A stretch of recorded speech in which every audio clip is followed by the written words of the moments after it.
प्रिय साथियों नमस्कार। भ्रम विध्वंस को अंग। संत कबीर जी इस प्रसंग में भ्रांतियों का निवारण गया है। यह प्रसंग जिनको कड़वा प्रतीत हो वे भी क्षमा की दृष्टि से मनन करें।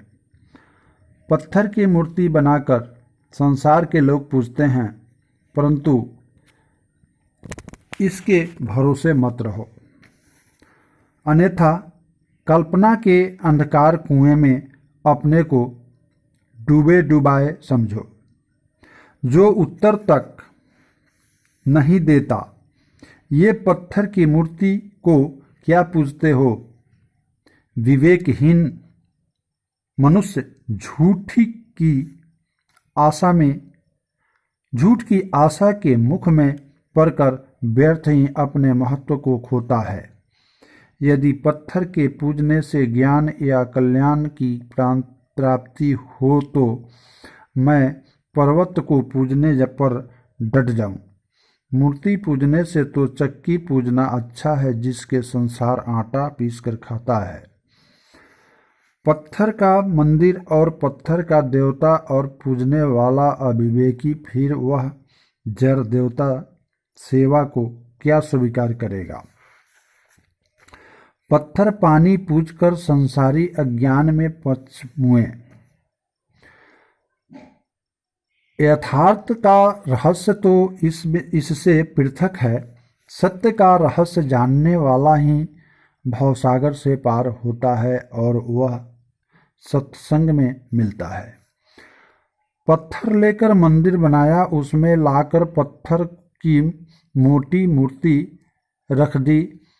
वह पराधीन जड़ मूर्ति स्वयं एक दिन फूटकर मिट्टी में मिल गई, फिर वह किसको लेकर तारेगी?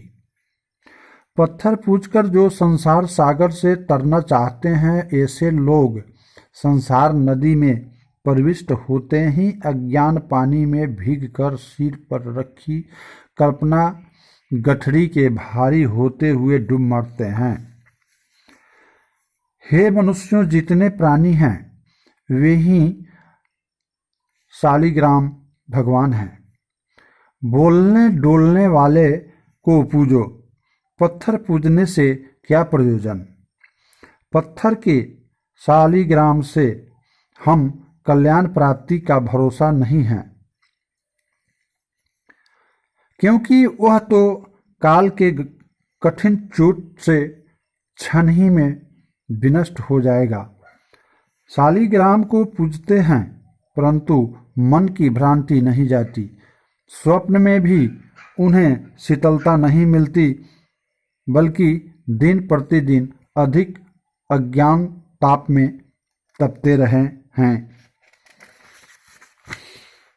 संत कबीर जी कहते हैं, शालिग्राम पूजन एवं माया की निताई रूप अज्ञान की काली कमली ओढ़कर अपना नाम उज्जवल ज्ञानी या भक्त रखे हैं।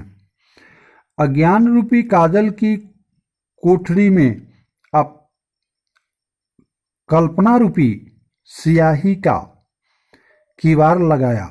पत्थर के पूजने में पृथ्वी में के जीव यथार्थ तत्व भूल गए और यह मार्ग पंडितों ने निकाला। पत्थर मूर्ति का जगदीश रचकर या मोल लेकर धर लिया और उसी के पूजने का व्यवहार कर लिया, परंतु निश्चय पूर्वक वह ऐसा खोटा निकला कि बोलता भी नहीं। पवित्र मन ही मक्का है एवं दिल ही द्वारिका है, और काया को ही काशी जानो। 10 द्वारों के शरीर मंदिर में ज्ञान प्रकाश स्वयं स्वरूप चेतन को ही सत्य देवता समझो। कंकर पत्थरों को जोड़कर मंजिल चुनवा लो। उस पर चढ़कर मुल्ला बांक देता है, या उसका खुदा बहरा हो गया है? क्या उसका खुदा बहरा हो गया है जो हल्ला करने पर सुनता है? यह कहा जा सकता है? यह कहा जा सकता है कि मुल्ला बाक देकर ईश्वर को नहीं पुकारता है, किंतु नमाजियों को याद दिलाता है कि नमाज का समय हो गया है, नमाज पढ़ो। और संगठन, कर्मकांड एवं मजहब की दृष्टि से यह ठीक है, परंतु कबीर साहब सूफी एवं आत्मज्ञानी संत थे। वे बाग एवं नमाज को आड़ में छिपे हुए ईश्वरीय अहंकार एवं दंभ पर चोट करते हैं। वे बताना चाहते हैं कि बाग नमाज सामान्य क्रियाकलाप में पूर्णता का भ्रम न कर लो। पाक दिल में पाक नूर का साक्षात्कार होता है। केवल ईश्वर का नाम लेकर हल्ला करने में अपनी उपासना की पूर्णता मत मान लो। और वे उपासक कैसे हैं जो दिन में हर बार चिल्लाकर पुकारने पर उपासना का समय समझ पावे। दिखावे से हटकर अंतर्मुख होना चाहिए, यह कबीर साहब का भाव है। मस्जिद पर चढ़कर मुल्ला के किलकारी मारने, बांक देने से अल्लाह बहरा नहीं होगा। जिसके लिए तू बांक देता है वह तो तेरे दिल के भीतर तेरा स्वरूप है, अर्थात तू ही सत्य है, तेरे से पृथक खुदा नहीं है। मुसलमान लोग मस्जिद में और हिंदू लोग दिवालय में अपना अपना करके दौड़ते हैं। रूप विषय रहित चैतन्य पुरुष तो हृदय के भीतर है, परंतु उसका भेद नहीं जानते। पूजा, नमाज, मूर्ति की सेवा, नियम, व्रत, उपवास, रोजा सब कुमारी कन्या के गुड़ियों के खेल के समान है। जब तक यथार्थ पति नहीं पाती तब तक वह गुड़िया खेलती है। इसी प्रकार जब तक स्वयं स्वरूप चेतन पति का बोध नहीं होता तब तक उपयुक्त आडंबर सत्य दिखता है। नाम जप, पतंगी, तापन आदि, तप, तीर्थ, उपवास, रोजा आदि सब छिछले दिखाई पड़ते हैं। जैसे सेमल के फूल का सेवन करके सूगा निराश हुआ, वैसे उपयुक्त आडंबरों में फंसकर लोग निराश होते हैं। तीर्थ आदि में नहाने धोने से क्या होता है यदि मन का मैल नहीं जाता? मछली सदैव पानी में ही रहती है, परंतु धोने पर भी उसकी दुर्गंध नहीं जाती। संत कबीर जी कहते हैं, साधु गुरु के निर्दोष ज्ञान के सत्य पात्र ही निर्दोष होते हैं, हट्ठी सट्ठी नहीं। 100 मन साबुन लगाने पर भी कहीं कोयला उजला होता है। हिंदू मुसलमान अपने अपने मन के फूले फूले फिरते हैं और कहते हैं कि इस धर्म करते या ईमान से चलते हैं।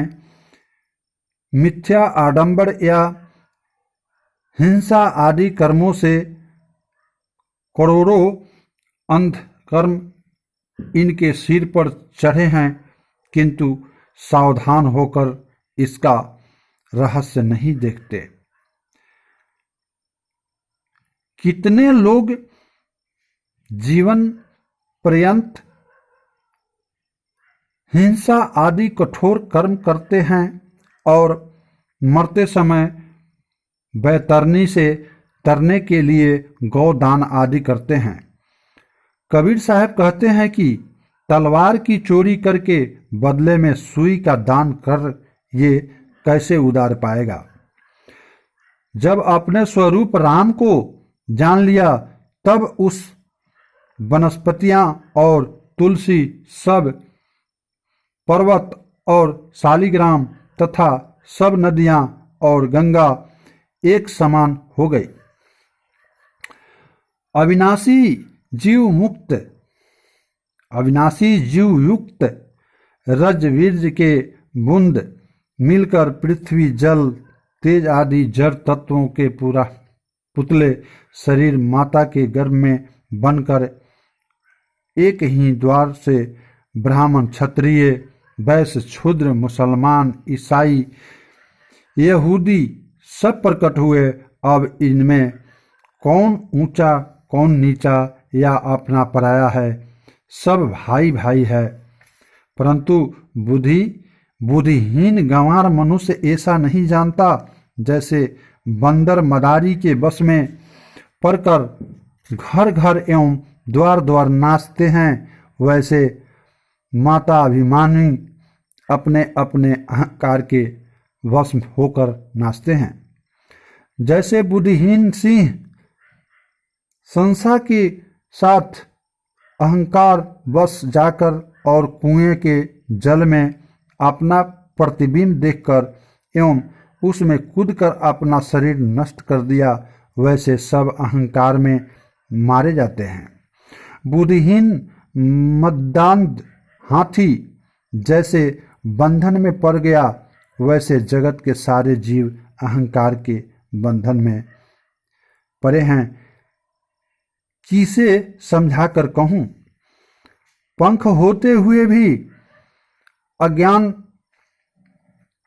वश सुगा पर वश पड़ गया। इसी प्रकार बुद्धिहीन मनुष्य बंधायमान हुआ।